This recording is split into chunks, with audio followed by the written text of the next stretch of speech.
Yo, what's going on, guys? It's your boy. Welcome back to another video. So today I'm just going to be making a quick and simple little lunch, but I realized quick and simple for me might not be quick and simple for you guys, so I decided I'm going to take you guys with me on this little adventure. Today I'm going to be making myself a little chicken chipotle wrap for lunch. I'm going to start off by making the chicken. Let's go ahead and do that. Okay, so first things first, you're going to want to get a cutting board, preferably one that's not glass, because we're going to be smashing this chicken up into little pieces. So go ahead, get chicken. Make sure it's defrosted. I'm using chicken breast. You could use whatever kind of chicken you like and whatever kind of chicken you prefer. I'm just going to start off by cutting it into half and then grabbing a meat tenderizer and hammering it down. So for those of you who don't know what a meat tenderizer is, I'll show you that process. All right, so I'm going to time lapse it real quick, but just watch what I'm doing and I'll explain it in a voiceover, okay? Okay. All right, so go ahead. You're going to take your chicken, cut it in half like that. Then you're going to go ahead and grab some plastic wrap, something to cover the meat, and then grab a mallet, meat tenderizer, and smack that down. Okay, ta-da! Now we got this nice flattened piece of chicken. Don't ask me what that does for the chicken because I honestly have no idea. But now that we got this open and cut open, I'm going to actually go ahead and start seasoning that. So for that, I'm going to be using seasonings you may or may not have. If you don't have it, I'll give you the alternatives. But I am using a salt grinder that is pink Himalayan salts. It's also with thyme and rosemary. This is a good blend. I don't know where the hell I found it, so I honestly couldn't tell you. But just if you're looking for the specific one, go to Publix if you don't have a Publix. Whatever a more like upscale kind of grocery store in your area might be, because I can guarantee you are not finding this at Walmart. So we're going to hit it with a little bit of that on both sides. I'm just going to make sure to get this side first and then I'll flip it afterwards.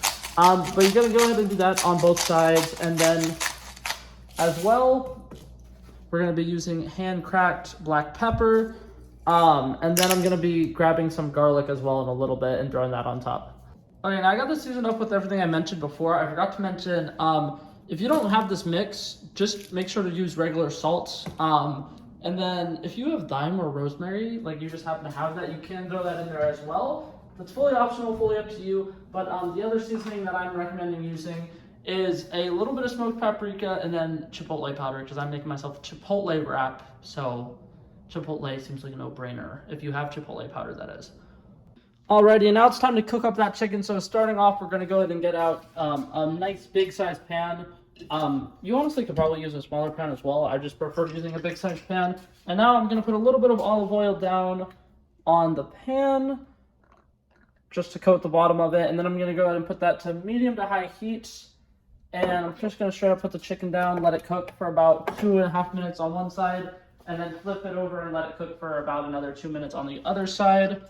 Okay, now disclaimer for the sauce, I am using this. I literally have no idea what suggestions to use instead of it. Like I used earlier, I used some chipotle powder. You could probably use a decent amount of that and it could potentially give you as much flavor. But this gives you so much flavor that I 100% would recommend it. And if you cannot find it and you do not currently have it, I would definitely recommend searching for this because it is delicious. I use it in a lot of different things, but specifically this sauce. I've made this sauce before on my channel. It ticked some people off. I don't care. It's delicious. Trust me. Just hear me out.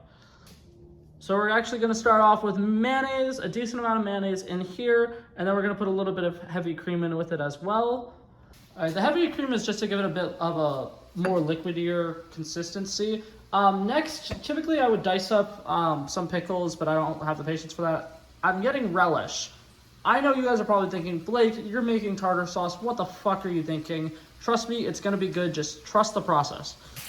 Okay, so the chicken's over here sizzling. We're still working on the sauce, though. So we went ahead and mixed those 3 ingredients together.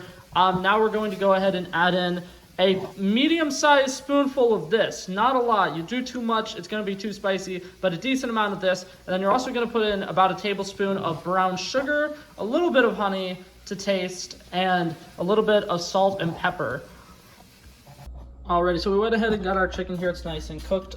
When I get towards the end of my chicken being cooked, I go ahead and cut them up into small pieces just to make sure that they're all thoroughly cooked through.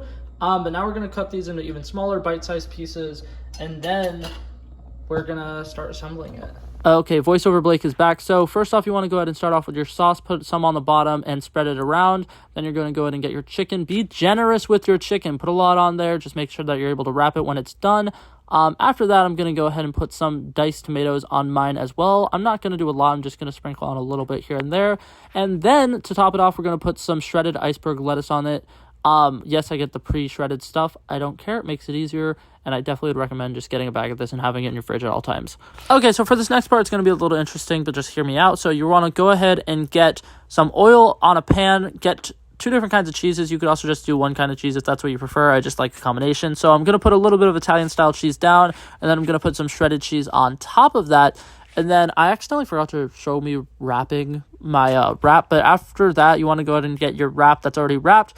Put it in the dead center, and then let the cheese melt on it. And then I'm going to show you my horrible attempt to try to kind of wrap this up. It wasn't working very well with me. But I tried my best, okay? It was a valiant effort. Alrighty, and bam, there's the flip. That's what it looks like on the top. It does look actually pretty appetizing to me, in my opinion. But now I'm going to go ahead and transfer this on over to a plate and give you a nice little glamour shot. Okay, now hold up, but wait. There, I'm going to do a little spinny spin. Check out the little spinny spin. Oh, yeah. Doesn't that look actually, like, really, really delicious and good? I was very, very proud of that. Now I'm going to go ahead and cut it open and show you the inside. And, oh, my God, yes. Let me tell you, this was really, really good. If you try it, please let me know. But, yeah, so that was it for this video, guys. Hopefully you guys enjoyed it. And I will hopefully see you guys in the next one. Peace out.